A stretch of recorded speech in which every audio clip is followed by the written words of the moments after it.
Hi students, combination of cells, already combination of capacitors, combination of resistance கேள்விப்பட்டிருப்பீங்க. வந்து combination of cells, series and parallel. First series connection பார்க்க போகிறோம். அதுக்கு முன்னாடி series parallel எப்படி இருக்குன்னு பார்க்கலாம். பாருங்கள், மேலே காட்டிருக்கு வந்து சீரிஸ் கனெக்ஷனில், கீழே காட்டிருக்கு வந்து parallel கனெக்ஷன். அது ஈக்குவலண்ட் வந்து கரஸ்பாண்டிங் ரைட் சைடு காட்டியிருக்கோம். ஸோ பாசிட்டிவ் நெகட்டிவ் ஆல்டர்னேட்டாக கனெக்ட் ஆகிருக்கு. U1 and U2 கரஸ்பாண்டிங் EMF of the cells. AB and BC அப்படின்னு வச்சுங்களேன், two ends AB and BC அப்படிங்கிறது வந்து ரெண்டு செல்ஸ் அப்படி கனெக்ட் பண்ணுற பாருங்க, பாசிட்டிவ் டுகெதர். அதுக்கு காம்பினேஷன் வந்து ஈக்குவலண்ட் இஎம்எஃப் வந்து ஈக்குவலண்ட் இன்டர்னல் ரெசிஸ்டன்ஸ் காட்டியிருக்கோம்.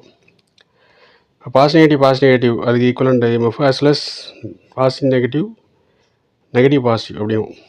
மேலே பாருங்கள், பாசிட்டிவ் ஃபஸ்ட்டு செல்லில் உள்ள நெகட்டிவ், செகண்ட் செல்லில் உள்ள பாசிட்டிவ் கனெக்டட் டுகெதர். அது corresponding equivalent EMF as well as equivalent internal resistance. Second one பாருங்கள், நெகட்டிவ். அப்போ அது ஈக்குவலண்ட் காம்பினேஷன்ஸ் பார்த்துருக்கோம். இப்போ காம்பினேஷன் செல்ஸ் வந்து ஒரு சர்க்யூட்டில் கனெக்ட் பண்ணியிருக்கோம் பாருங்கள் இங்கே. அதாவது ஃபர்ஸ்ட் செல்லோட negative terminal connect to the second செல்லோட பாசிட்டிவ் டெர்மினல். ஃபர்ஸ்டோட இஎம்எஃப் வந்து E1, செகண்ட் செல்லோட இஎம்எஃப் வந்து E2. அதே மாதிரி ஃபர்ஸ்ட் செல்லோட இன்டர்னல் ரெசிஸ்டன்ஸ் வந்து R1. செகண்ட் செல்லுக்கு நமக்கு E2ன்னு சொல்லியிருக்கோம். ஸோ U2ங்கிறது செகண்ட் செல்லோட இஎம்எஃப், கரஸ்பாண்டிங் இன்டர்னல் ரெசிஸ்டன்ஸ் வந்து R2. இது வந்து சீரிஸுங்கும் போது இப்போ 4 cells are connected in series அப்படிங்கிறது இங்கே காட்டுது. கேபிட்டல் ஆருங்க extra resistance, current flow through the circuit வந்து I அப்படிங்கிறது தான். இஃப் தேர் ஆர் 4 cells போது கரஸ்பாண்டிங் இஎம்எஃப் வந்து என்னென்னா உங்களுக்கு இன்டர்னல் ரெசிஸ்டன்ஸ் என்ன இருக்கும், சேம் இஎம்எஃப் அப்படிங்கும் போது சேம் இன்டர்னல் ரெசிஸ்டன்ஸுங்கும் போது சேம் செல்ஸுங்கும் போது 4Rன்னு வரும். That is 4 × small r. இப்போ இங்கே பாருங்கள், there are n number of cells connected in series காம்பினேஷனில் காட்டியிருக்கோம். எக்ஸ்ட்ரா ரெசிஸ்டன்ஸ் R, அதில் இருக்க போகிற கரண்ட் வந்து I. ஸோ டோட்டல் இஎம்எஃப் என்ன இருக்கும், n × T. That is n epsilon use பண்ணுவோம் நம்ம டெக்ஸ்ட் புக்கில். So total internal resistance for this combination வந்து NR, n × small r. Extra resistance வந்து R. இப்போ சீரிஸ் காம்பினேஷன் நமக்கு தெரியும், டோட்டல் ரெசிஸ்டன்ஸ் வந்து என்னென்னா அந்த combination of external resistance and total internal resistance. இப்போ டோட்டல் இஎம்எஃப் என்னையும் தெரியும், அதே மாதிரி டோட்டல் இன்டர்னல் ரெசிஸ்டன்ஸ் வந்து NR. Total resistance of the inter circuit பார்த்தோன்னா டோட்டல் இன்டர்னல் ரெசிஸ்டன்ஸ் ஏற்கனவே கண்டுபிடிச்சது n × small r.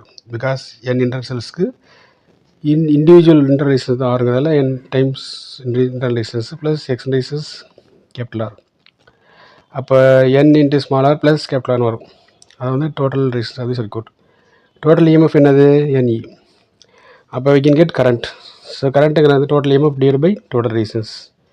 So I is equal to n × T by n × small r plus capital R.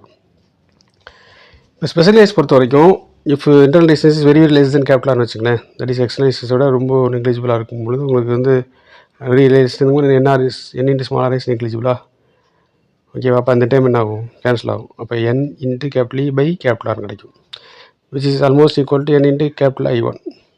வேறு I1ங்கிறது வந்து E by R. This is current due to a single cell. ஒரு single செல்லுன்னு கிடைக்கக்கூடிய அந்த கரண்ட்டுக்கு ஈக்குவலாக இருக்கும்.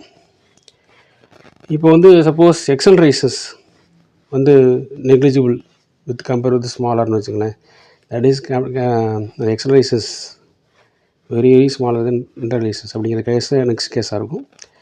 இப்போ ஏற்கனவே நம்ம சொன்ன முடியும், I1 equal to E by R if R is நெக்லிஜிபிளுங்கும் போது இங்கே, ஓகேவா, when compared to the external resistance. இப்போ கேஸ் நெக்ஸ்ட் கேஸில் வந்து if R is very greater then R, capital R is very less then small r அப்படிங்கும்போது I is equal to அந்த ஆறுங்கிற டைம் டினாமினேட்டரில் கேன்சல் ஆயிருமா, so I is equal to NE by NRன்னு கிடைக்கும். NN கேன்சல் ஆயிரும், ஸோ E by Rன்னு கிடைக்கும். So this is current due to a single cell. அதாவது என்னென்னா due to the whole battery is the same as that due to a single cell, ஓகேவா? இந்த series கனெக்ஷனில் வந்து என்னென்னா செல் வந்து என்னது ஒரு அட்வான்டேஜஸ் எஃபெக்ட் கிடைக்கணும், அதில் வந்து எஃபெக்டிவ் வேல்யூ கிடைக்கணும் அப்படின்னா என்ன எது உங்களுக்கு ப்ரிஃபரபிள் அப்படின்னா effective internal resistance of the sell is negligible with compared to capital R, that is R is very less then capital R அப்படிங்கிறது தான். தேங்க்ஸ் ஃபார் வாட்சிங், கீப் வாட்சிங், சப்ஸ்கிரைப் அண்ட் ஷேர்.